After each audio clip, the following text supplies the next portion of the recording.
Okay, this is Unit 8B. We're going to be looking at doubling time and half-lives.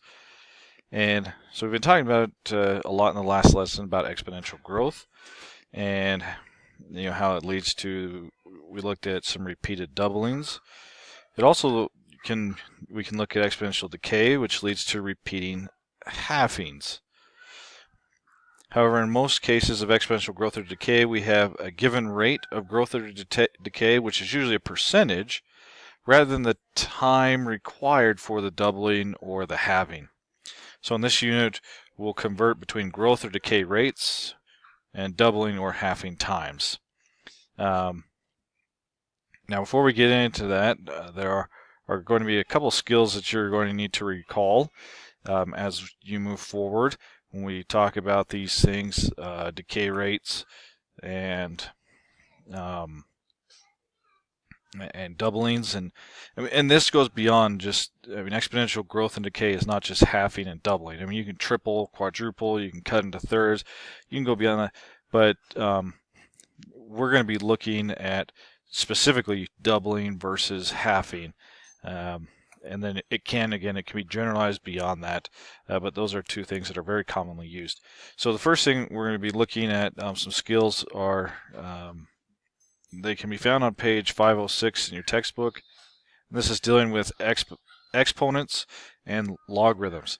So one thing I just want to write out, and hopefully this is a review to remind you, if you have something in the logarithmic form, so log base a of some number x and it equals y, this is equivalent to, so it's one and the same, to a to the y power equals x.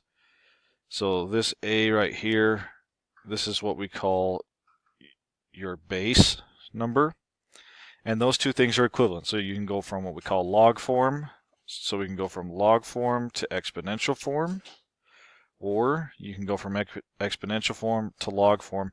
But those two representations, one in log, one in exponential, those are equivalent.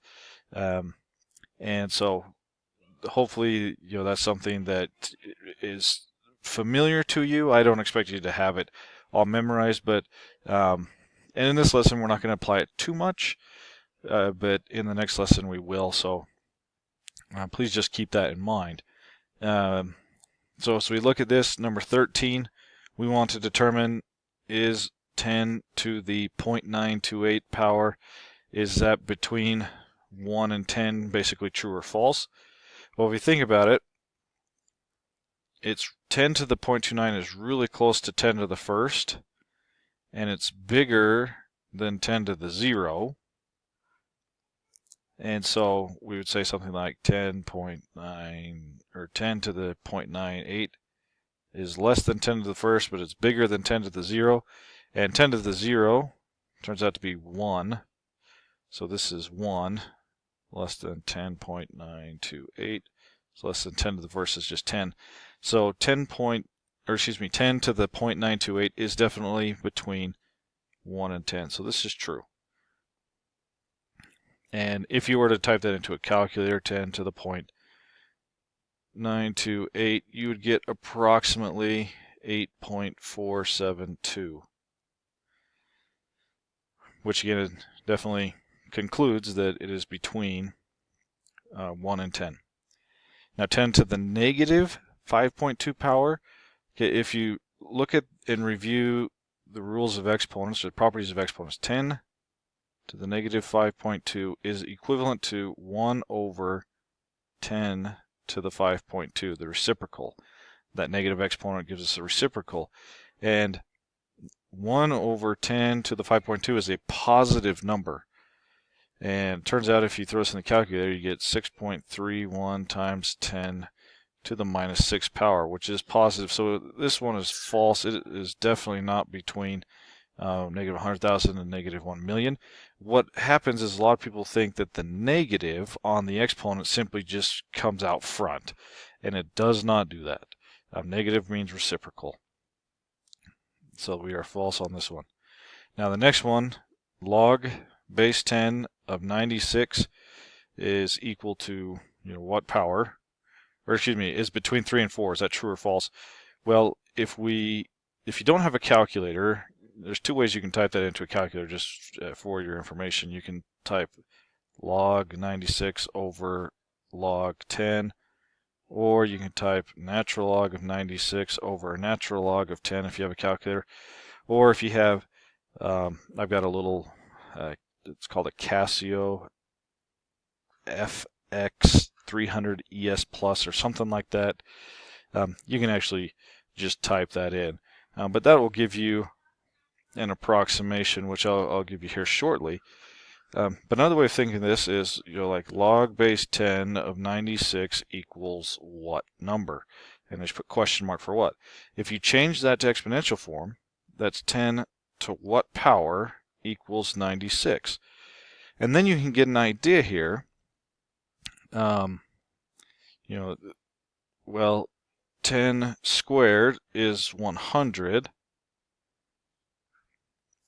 10 to the first is 10. And so 96 is somewhere between 100 and 10. And so that tells us that, log base 10 of 96, this question's got to be somewhere between 1 and 2. So it's between 1 and 2. So it's false saying this between 3 and 4. And that number is actually 1.982 when you round it to 3 decimal places. This last one, log base 10 of 1/4, is between -1 and 0. So again, if I change this to exponential form, this would be 10 to what power equals 1/4. Well, 10 to the 0 power equals 1. 10 to the -1 power is 1 over 10 to the positive 1. And 1/4 is between 1 and 1/10. And so that question mark here, that unknown, is 0 and -1. So this is true. It is between -1 and 0. And it turns out that log base 10, so log base 10 of 1/4 is approximately -0.602. So this one is true. Okay, so that's just a brief review of your logarithms and your exponents, and it is a essential characteristic when we start getting into finding some of these doubling times and half-lives, etc. So if you need to review that again, that was page 506 in your textbook. Okay, let's look at doubling times. So the time required for each doubling in exponential growth is what we call doubling time. So for example, when we looked at the magic penny in Unit 8A, that doubling time was 1 minute because the wealth doubled, or 1 day, excuse me, because the wealth doubled each day. The doubling time that we looked at for bacteria was 1 minute in the example we looked at there. So when you're given the doubling time, you can easily calculate the value of a quantity at any time. So this is really easy when you're given that time. However, if we, well, let's look at this. Let's consider an initial population of 10,000 that grows with a doubling time of 10 years. So if it doubles every 10 years, what do we know? Well, in 10 years, or after one doubling, the population increases by a factor of 2. So you would take basically 2 to the first times the original population, and you'd have 20,000. 10 years later, which would be 20 years down the road from the beginning point, you'd have your second doubling, or 2 doublings. So the factor is going to be 2 to the second.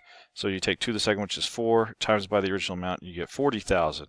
And then your third doubling is going to be 2 to the third power, so it increased by a factor of 8. So you have 8 times 10,000 equals 80,000. So now, to write the general formula, what we're going to do is we're going to use t for the amount of time that has passed, and t sub double for the doubling time. So if we take a note here that when t equals 30 with doubling time of that double time was 10 years, then there have been, we take the amount of time divided by the doubling time, which was 30 over 10, which equals 3. There's been 3 doublings. So if we generalize this to the number of doublings after time t, we get t divided by the amount of time it takes to double. So that is the size of the population after t is the initial population times 2 to the t over t doubling period. So that's kind of the big thing we're going to use there. So you're going to take the initial value, times it by 2 raised to the time over the doubling time. And that's how we'll calculate how much something has grown, or how, when it doubles, or how many times it doubles. We're going to be using this in general. So again, here's our general form that we have here, and this is what we're going to be looking at. The new value equals the initial value times 2 to the t, where t is just a specific time given, divided by the time it takes to double. So let's look at a couple examples here. So we have the doubling time of the population of fruit flies is 12 hours. So that t double is 12 hours. By what factor does the population increase in 36 hours? So that's the first part, is t equals 36 hours. And we need to make sure that these units are the same. So if the doubling period is in hours, the time needs to be in hours. If it's not, we need to adjust that time, one or the other. But how much has it doubled by? So what we would take here, so I would just call this like part A for the first one. We would take 2 to the 36. So 36 hours with a doubling time of 12, 36 over 12. 36 divided by 12 is 3, so 2 to the third power, or 8. So this population would increase by a factor of 8 in 36 hours. We'll look at part B here, over the course of 1 week. So the first thing you have to do is take 1 week and determine how many hours that is. 24 hours in a day times 7 days. So it'll be 24 times 7. And when you multiply out 24 times 7 here, you get 168 hours in a week. So then the growth factor is going to be 2 to the 168 hours for a week, divided by that doubling time of 12 hours. And if I plug in a calculator, 2 to the 168 over 12, I get 16,384. So it'll increase by a factor of 16,384. So again, make sure that those units are matching up correctly. So I'm up against the clock, but we'll continue this in a part 2. If you do have any questions on this one, please do not hesitate to let me know.